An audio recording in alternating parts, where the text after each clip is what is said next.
부동산과 관련돼서 논란은 여전합니다. 세금 줄폭탄, 다주택자들은 결사항전의 분위기도 보이고 있습니다. 노영민 실장에 이어서 청와대의 주택정책 담당 청와대 비서관이 다주택 중에 서울 강남 집을 안 팔기로, 지키기로 해서 논란이 되고 있습니다. 결과적으로 여러 가지 개인의 사정은 있습니다만 노영민 실장이 무언가 안 좋은 선례를 남긴 것 아니냐.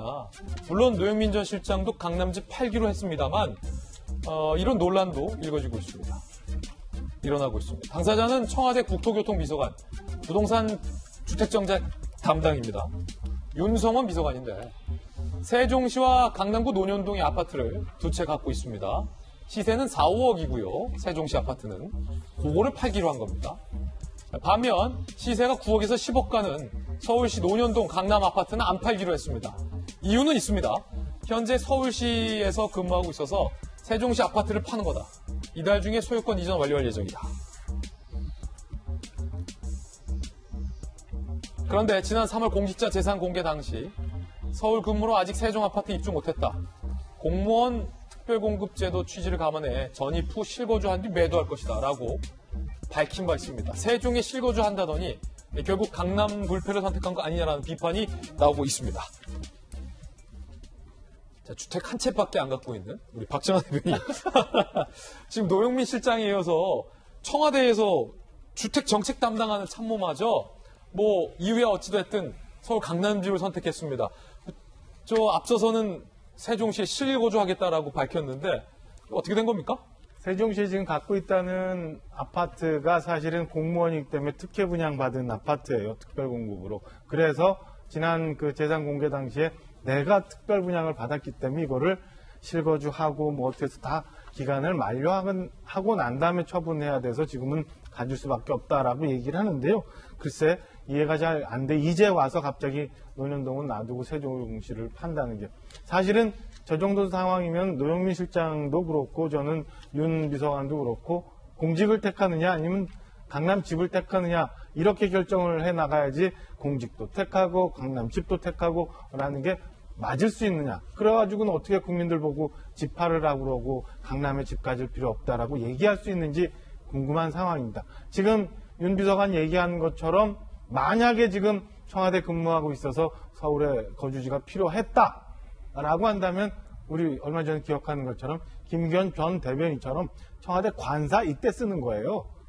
응? 청와대 관사 저 흑석동에 집 사고 또 이럴 때 쓰는 게 아니라 이럴 때 써야 되는데 이런 거 다 놔두고 논현동에 있는 집은 나 그냥 갖고 있겠고 세종시에 집 처분했다나 1주택이다라고 강변을 아무리 해봐야 국민들이 허탈해하지 않을까 싶습니다. 아직도 저는 청와대와 정부가 우리 국민들이 왜 부동산 갖고 이렇게 허탈해하는지에 대한 본질을 못 찾고 있는 것 같아요. 그래서 부동산 대책도 잘 안 될 것 같고요. 여전히 그 대통령 지지율 좀 떨어지고 있습니다만 청와대에 대한 비판 계속 가고 있는 거 아닌가라는 생각입니다.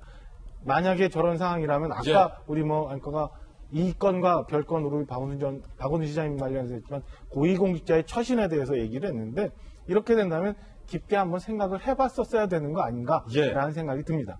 자, 박정환 대변인은 이제 강남이 아닌 곳에, 강남에 집이 없는 1주택자의 발언 들어봤습니다. 여론은 김조원 민정수석의 집에 주목하고 있습니다. 누누이 말씀드리지만 현 정부 여권이 다주택자가 부동산 시장 교란에 상당 정도 책임이 있다라는 식의 문제인식을 계속 밝혀왔고 부동산 정책의 포인트도 다주택자들에게 주택을 파는 정책을 유도하고 있기 때문에 다주택자를 문제 삼으면서 정작 고위 관계자들은 다 다주택을 보유하고 있다는 것에 대해서 여론은 들끓고 있는 상황이거든요. 김조원 민정수석이 D-Day는 얼마 남지 않았습니다. 총리가 특히 밝혔던. 그런데 강남의 두 채, 서울 강남 도곡동, 서울 송파 잠실에 시세가 32억 7,500만 원. 최근 1년 만에 7억 원가량 상승한 이 부동산을 과연 민정수석은 팔 거냐 안 팔 거냐 당연히 따질 수밖에 없겠죠. 여론에선. 노영민 실장이 권고한 처분 시한은 18일 앞으로 다가왔습니다. 똑딱똑딱. 김조원 수석, 도곡 잠실 아파트 중 한 채도 매물에 안 내놨다. 서울신문은 이렇게 취재했습니다. 서울신문 보도가 사실인지 여부는 좀 따져봐야 할 것 같은데요. 만약에 이 보도가 사실이라면 시한이 얼마 안 남았는데 민정수석은 아직 끄떡없다는 겁니다.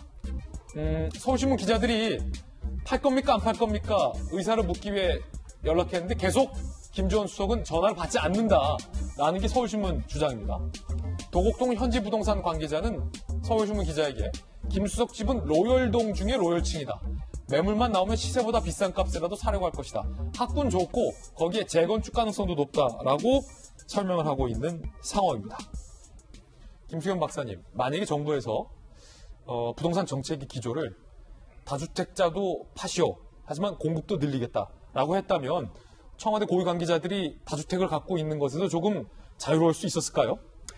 이게 참, 아까 좀 전에 사례에서도 봤지만, 이제 논현동 집과 세종시 집 중에서 이제, 세종을 처분하고 논현동 집을 이제 지켰잖아요. 그러니까 사정이 있겠죠. 뭐, 지금 서울에서 근무하고 있고, 사실 다 똑같은 마음이에요. 그러니까 저는 그거를 욕할 수 없다고 생각해요. 이렇게 재산상으로 너무나 큰 차이가 나는 두 거를 중에서 하나를 처분해야 할 때 당연히 인간은 누구나 더 뭐 투자 가치가 높다거나 가치가 높은 것을 가지고 있고 싶어 하죠. 그거는 청와대에 계신 분들뿐만 아니라 일반 국민들도 마찬가지이기 때문에 이렇게 너네들도 보고 팔려고 하기 때문에 우리도 팔 테니까 니도 팔아라 이런 식으로 프레임을 가지 말고 모두가 똑같은 마음이구나. 그렇다면은 굉장히 좋은 요지에 뭐 강남이 됐든 그게 송파가 됐든 교통 좋고 재반 여건 좋은 요지에 공급이 늘어나야 사람들이 그것을 사면서 수요 공급 조절이 돼가지고 가치가 떨어지겠구나라는 생각으로 시작이 돼야 되는데 정말 저렇게 고통스럽게 청와대 참모들을 막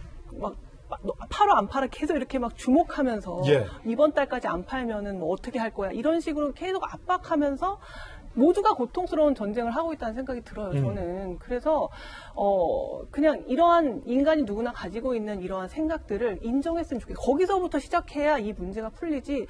좀 가끔 그런 생각도 해요. 이게 무슨 기우제도 아니고 비가 올 때까지 기우제를 드리면 비는 언젠가 오게 되어 있어요. 하지만 그게 기우제를 드렸기 때문에 비가 온 건 아니죠. 마찬가지로 부동산이 언젠간 떨어질 거예요. 그 대책을 계속 만들면 부동산이 언젠가 떨어질 텐데 그게 과연 이 대책 때문에 떨어지는지 알 수 없어요. 그렇다면은 비가 오지 않는다면 뭐 양수기를 가져오든지 다른 대책을 만들어서 물을 대야 된단 말이죠. 그런데 지금 이 정부의 부동산 대책은 마치 기우제를 드리는 것처럼 떨어질 때까지 계속 그냥 막 규제를 막 폭탄 투하를 하는 거예요. 근데 양도세도 높이고 보유세도 높이고 취득세도 높이면 갖고 있지도 말고 팔지도 말고 사지도 말라는 거예요. 그럼 도대체 이 모순적인 상황을 어떻게 해결하나요? 그러니까 국민들도 청와대 참모들의 그 고통스러운 마음인 만큼이나 똑같은 생각을 가지고 있다는 그 지점에서 이 부동산 정책을 다시 시작해야 되는 게 아닌가 하는 생각이 듭니다. 물론 현 정부의 부동산 정책이 마치 기우제 드리는 것 같다라는 의견은 김수현 박사님의 개인 견해라는 것 분명하게 선 긋고요.